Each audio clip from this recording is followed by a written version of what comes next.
Brad Keselowski is probably one of the most unique drivers in all of NASCAR. His personality is one that is very outspoken, cares deeply for the roots of the sport, and in a lot of ways really cares for the future of the sport as well.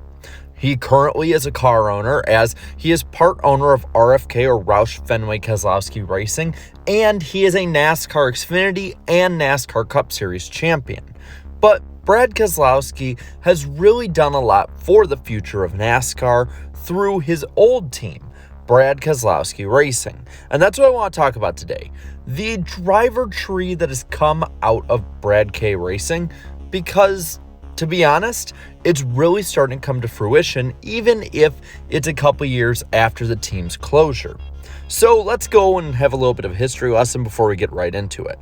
Brad Keselowski Racing opened in 2007 and began in the ARCA series, but in 2008, they moved up to the series where they would have their biggest and most major impact on NASCAR racing, the Truck Series. In 2008, they started out with Chevys before going to Dodge for a while and ending with a run with Ford, similar to the career that Brad Keselowski had overall. Keselowski started as an owner driver, driving his own trucks as he tried to compete to stay relevant on his battle up the ladder of NASCAR competition. But he then stayed as an owner as he moved higher than the Truck Series, and through that, got a lot of good drivers in. Now, there's a lot of drivers that race for the team and some that even raced a lot for the team that I'm not going to name here. They really didn't go anywhere, even if they were good drivers or nice people, but there were some who are very, very recognizable names. First off, Parker Kligerman. He ran 11 races with Brad Keselowski Racing, and while he didn't win, he got 2 top 5s and 7 top 10s and averaged a finish of a 9.4 with Keselowski's trucks. Since then, he's made 29 Cup Series starts and 53 Xfinity starts with 3 top 5s and 19 top 10s. This included a full 2013 season in the Xfinity Series with KBM. He won a truck race in 2012, though for a different car owner, and then again in 2017 with his current number 75 truck for Charlie Henderson. Currently, he is a part-time Truck Series driver, and he appears on NASCAR and NBC's coverage, so he's made a pretty big impact in his own right. The next driver up is someone you've probably all heard of, Ryan Blaney. Ryan Blaney ran 58 races with Brad Keselowski Racing, getting 4 wins, 26 top 5s, 40 top 10s, and averaging a 9.5 average finish. In the Truck Series, he finished second in the 2014 standings to Matt Crafton, this being his peak in this series.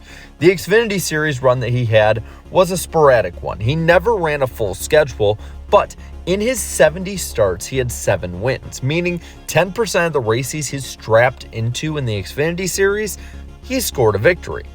But we all know him from how he's been running in the Cup Series. He ran part-time in 2014 and 15, showing a few flashes of brilliance before going full-time in 2016. In 238 starts, he has 7 wins, 51 top 5s, 98 top 10s, and a 15.8 average finish. Currently, he has had 5 straight seasons in the top 10 in points with his finish, so he has been a pretty elite driver, and he looks to continue doing this for a pretty long time, honestly. Another guy who has been pretty good in the lower series, but also has started to make his mark in the Cup Series that raced for Keselowski, was Ross Chastain. Chastain raced 14 races in 2013 with the team. Starting 14 of them with no wins, he had 4 top 5s and 7 top 10s and averaged a 10th place finish. He did finish second twice at Iowa and Phoenix, leading 116 laps in Newton and then 63 at Avondale. And in the Xfinity Series, he had so far the biggest chunk of his career. 192 starts, 2 wins, 21 top 5s, and 47 top 10s to his name. He finished 7th in the 2020 points with 15 top 5s and 27 top 10s, but in the Cup Series, he has started to make his way. The Watermelon Man has made 119 Cup starts already with no wins, 5 top 5s, and 11 top 10s, as well as 83 laps led. And he currently drives the #1 Trackhouse Chevy, where he has made some pretty good moves already, only 4 races into this season. After Chastain, there's Tyler Reddick. Reddick had 62 starts with the team with 3 wins, 25 top 5s, 40 top 10s, and a 9.3 average finish. The peak that he had with this team was finishing second in the 2015 standings to someone that you might know by the name of Eric Jones. In the Xfinity Series, he had 91 starts with 9 wins, 36 top 5s, and 56 top 10s, jumping into the team's Chevy tree. He had back-to-back Xfinity Series championships in 2018 with JR Motorsports and in 2019 with Richard Childress Racing. In the Cup Series, he's currently in his 3rd season with RCR, and while he's had some very, very close opportunities, he still has not notched a win yet as of recording this video. He has 7 top 5s and 28 top 10s in 78 starts. 16 of those top 10s came in 2021 alone, and it seems that for Reddick, the best is definitely yet to come in his career. After Reddick came another man that he competed against, that being Austin Cindric. Cindric had 29 starts with BKR with 1 win, 8 top 5s, 16 top 10s, and a 12.1 average finish. All of his wins, top 5s, and top 10s came in the 2017 season when he went full-time compared to the others that were part-time. He finished 3rd in the points that year. In the Xfinity Series, so far that's been the major marks of his career. He had 133 starts in the series with 13 wins, 62 top 5s, 89 top 10s, and from 2019 to 2021, he got all 13 of his wins. He won the 2020 championship and was inches away from the 2021 title. In the Cup Series, he so far has only had 11 starts, but in that time, he has made a pretty big mark. He won the 2022 Daytona 500 and now drives the famous Blue Deuce, the Penske #2 car. Now, the man that beat him by inches for the 2021 Xfinity Series title also raced for Brad Keselowski, this being Daniel Hemrick. In one season, 2016, he had no wins but 11 top 5s, 17 top 10s, and a 6th place points finish. Now, he is someone who is still kind of peaking in the Xfinity Series. He had 1 full Cup season in 2019 with RCR, but it was damn forgettable. With only a top 5 and 2 top 10s, he finished 25th in the standings. But going back down to the Xfinity Series, he has really come into his own. In 124 starts, he only has 1 win, but it was when it counted for the championship. 15 top 5s, 21 top 10s, and like I said, he won the 2021 championship, beating out Cindric by inches. Another guy who is definitely a championship caliber driver in Xfinity, who came from Keselowski's team, and the last one we'll talk about today is Chase Briscoe. He raced 1 season, 2017. In those 23 races, he got a win, 10 top 5s, 14 top 10s, and he finished 6th in the standings. He won at the Homestead Miami Speedway after leading 81 of the 134 laps.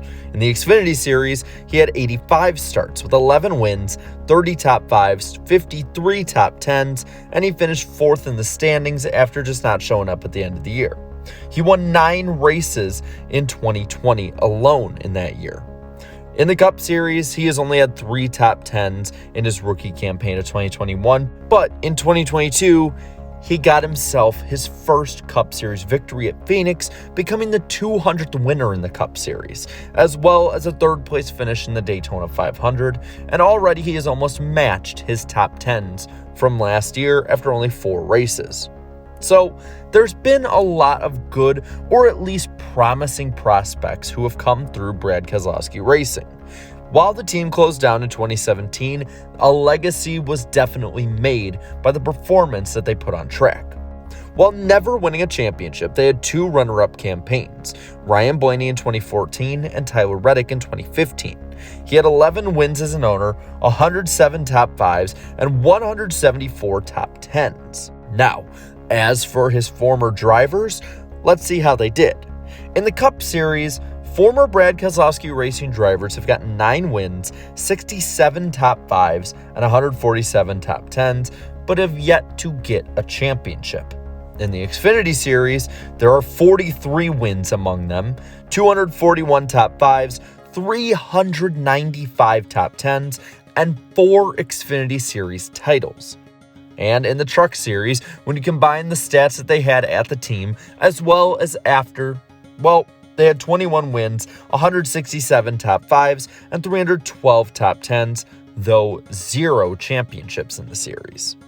While not as impressive statistically compared to other teams, the long-standing feeder team that this one was is really probably not even yet at the peak of the potential that could be reached with their performance. As for Keselowski himself, he is now a team owner with Roush Fenway Keselowski Racing, or RFK, like I said before. With all that being said, I want to pass this on to you. Who of the former Brad Keselowski Racing alumni do you think is going to have the biggest impact on NASCAR when their careers are all said and done? Let me know down in the comments below. While you're at it, leave a like on this video, share this video, and subscribe to my channel for more great NASCAR content like this. And to all my channel members, thank you so much for all of your support. It never, ever goes unnoticed. So until next time, have a good one.